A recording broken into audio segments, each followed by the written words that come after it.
Martial art एक ऐसा tradition है जो कि सालों से चलता आया है और इस ट्रेडिशन में हमने भारत के भी ऐसे कई मार्शल आर्ट फॉर्म के बारे में जाना है जो कि हमें इतने सालों से कुछ अलग और कुछ बेहतरीन दिखाते आए हैं। आपने कभी ना कभी मार्शल आर्ट्स की कहानी तो जरूर सुनी होगी और शायद से मार्शल आर्ट से लेकर जो भी स्टंट्स हमें फिल्म में देखने को मिलते हैं ये सब एक बहुत ही पुराने ट्रेडिशनल मार्शल आर्ट फॉर्म को ही आगे बढ़ा रहे हैं। लेकिन बहुत कम लोग जानते हैं कि आखिर मार्शल आर्ट्स होता क्या है और जो लोग नहीं जानते उन्हें इसके बारे में पता लगाने के लिए काफी ज्यादा रिसर्च करनी पड़ती है। दरअसल जहां मार्शल आर्ट्स आज पूरी दुनिया में मशहूर है वहीं भारत एक ऐसा देश है जहां से ही मार्शल आर्ट्स की कहानी की शुरुआत हुई थी। ये एक ऐसा आर्ट है जिसे एक तरह का साइंस भी माना जाता है। इसका मेन पर्पस खुद को या फिर दूसरों को किसी भी तरीके के खतरे से बचाना है। ज्यादातर इसका इस्तेमाल सेल्फ डिफेंस, लड़ाई, कंपटीशन या फिर पर्सनल ग्रोथ के लिए करते हैं। कभी कभी मार्शल आर्ट्स डांस का भी रूप ले लेता है। दुनिया भर में जितने ज्यादा मार्शल आर्ट्स है वैसे भारत में मार्शल आर्ट्स काफी पुराने समय से है।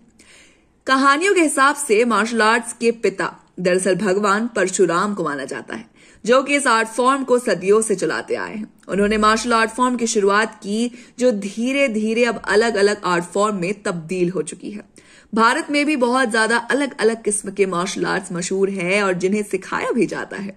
भारत मार्शल आर्ट्स का जन्मदाता है और यहाँ पर बहुत अलग अलग किस्म के मार्शल आर्ट्स हैं और 10 सबसे मशहूर मार्शल आर्ट्स भी दरअसल भारत से ही आए हैं, जिनमें से पहला है कलारीपयट्टू।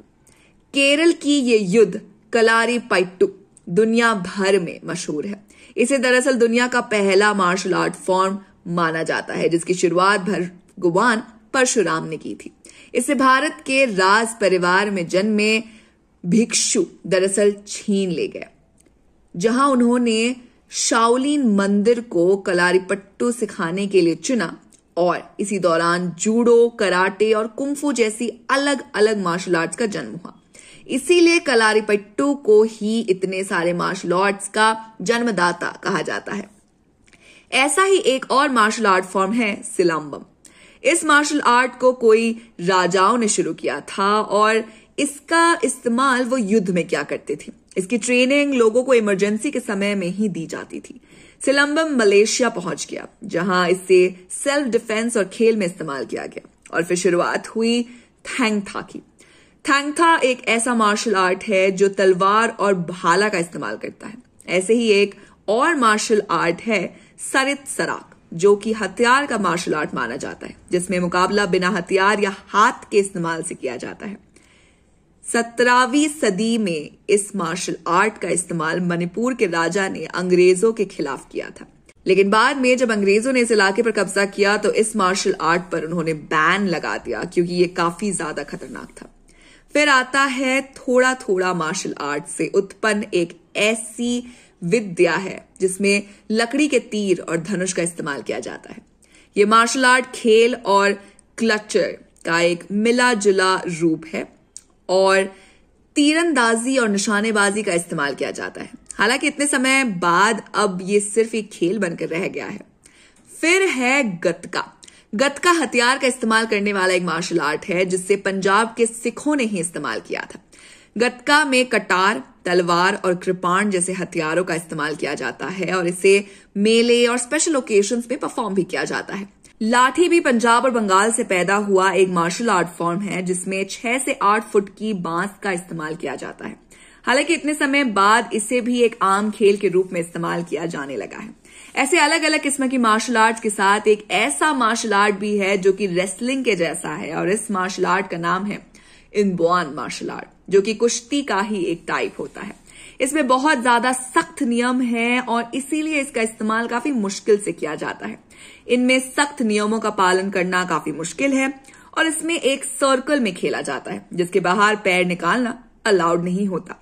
इसका जन्म 1750 में हुआ था और ये तब से चलता आ रहा है। कुट्टू वरिसाई का मतलब खाली हाथ का मुकाबला और ये भी एक किस्म का मार्शल आर्ट होता है जिसमें निहत्थे सिर्फ हाथों और पैरों का इस्तेमाल किया जाता है। इसकी प्रैक्टिस के लिए योगा, जिम्नास्टिक और सांस लेने की एक्सरसाइज की जाती है। फिर आता है परीखंडा जो कि बिहार के राजपूतों ने बनाया था। इसके नाम पर ही खंडा, तलवार और ढाल को दिखाता है, जिसका मतलब है कि इस मार्शल आर्ट में तलवार और ढाल को इस्तेमाल किया जाता है। ऐसे अलग अलग किस्म के मार्शल आर्ट्स भारत से ही पैदा हुए हैं और इन अलग अलग मार्शल आर्ट्स की अलग अलग खूबियां हैं और ये सब एक दूसरे से बहुत अलग है। देखने वाली बात यह है कि जिस भारत में ऐसे मशहूर और अलग अलग किस्म के मार्शल आर्ट्स को जन्म दिया है, क्या ऐसे मार्शल आर्ट्स को हम पूरी दुनिया में पहुंचा सकते हैं? ये बात तो सब जानते हैं कि मार्शल आर्ट सीखने के सिर्फ फायदे ही फायदे हैं और जहां भारत को अभी भी मार्शल आर्ट का जन्मदाता माना जाता है, लेकिन दूसरे देशों के मुकाबले भारत की मार्शल आर्ट हमें पूरी दुनिया के सामने काफी कम देखने को मिलती है। और इसकी सबसे बड़ी वजह यह है कि हम सबको भारतीय मार्शल आर्ट्स में इंटरेस्ट ही नहीं है। जहां छोटा छोटा बच्चा कराटे, जूडो देखकर इंस्पायर होता है, वही क्योंकि भारत के अलग अलग मार्शल आर्ट्स कम के बारे में कोई जानता ही नहीं है, इसीलिए इनके बारे में पूरी दुनिया को पता ही नहीं है। और इसी वजह से फिल्मों के द्वारा हम भारतीय मार्शल आर्ट्स को पूरी दुनिया के सामने ही लेकर आ सकते हैं, जैसे कि बाहर के मार्शल आर्ट्स को पहुंचाया गया है। और अगर ऐसा होता है तो इसकी शुरुआत हमारे देश की फिल्मों से ही होगी। तो क्या लगता है आपको, क्या हमें बागी 4 में अलग अलग तरीके के मार्शल आर्ट्स देखने को मिलेंगे? क्योंकि दोस्तों क्या है ना कि जब कहानियों में रियल लाइफ इंसिडेंट्स ऐड हो जाती है तो बहुत ज्यादा प्लॉट और स्टोरी लाइन रियल लगने लगती है और ऑडियंस को ऐसी चीजें काफी ज्यादा एक्साइटेड तो रखती ही हैं।